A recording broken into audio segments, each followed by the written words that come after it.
ಕರ್ನಾಟಕದ ಬಗ್ಗೆ ನಮಗೆಷ್ಟು ಗೊತ್ತು? ಬನ್ನಿ ಸ್ನೇಹಿತರೆ, ನಮಗೆ ಕರ್ನಾಟಕದ ಬಗ್ಗೆ ಎಷ್ಟು ಗೊತ್ತಿದೆ ಅಂತ ಒಂದ್ಸರಿ ನಾವೇ ಚೆಕ್ ಮಾಡ್ಕೊಳ್ಳೋಣ. ಚಾನಲ್ಗೆ ಸಬ್ಸ್ಕ್ರೈಬ್ ಆಗಿ. ಕರ್ನಾಟಕದಿಂದ ಭಾರತ ರತ್ನ ಪ್ರಶಸ್ತಿ ಪಡೆದ ಪ್ರಥಮ ವ್ಯಕ್ತಿ ಯಾರು? Sir M Visvesvaraya.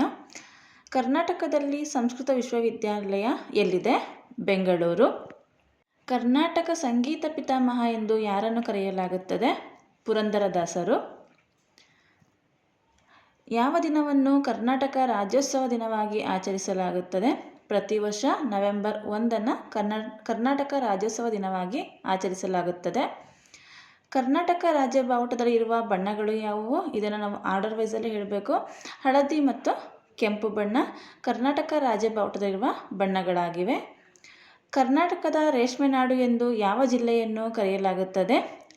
ರಾಮನಗರವನ್ನು ಕರ್ನಾಟಕದ ರೇಷ್ಮೆ ನಾಡು ಎಂದು ಕರೆಯಲಾಗುತ್ತದೆ.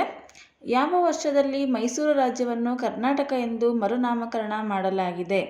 1973ರಲ್ಲಿ ಮೈಸೂರನ್ನು ಕರ್ನಾಟಕ ಎಂದು ಮರುನಾಮಕರಣ ಮಾಡಲಾಗಿದೆ. ಕರ್ನಾಟಕದ ರಾಜ್ಯ ಮರ ಯಾವುದು?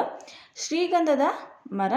ಮಾಹಿತಿ ಇಷ್ಟವಾಗಿದ್ದಲ್ಲಿ ಸಬ್ಸ್ಕ್ರೈಬ್ ಆಗಿ, ನೋಟಿಫಿಕೇಷನ್ಗಾಗಿ ಬೆಲ್ ಐಕನ್ನ ಕ್ಲಿಕ್ ಮಾಡಿ.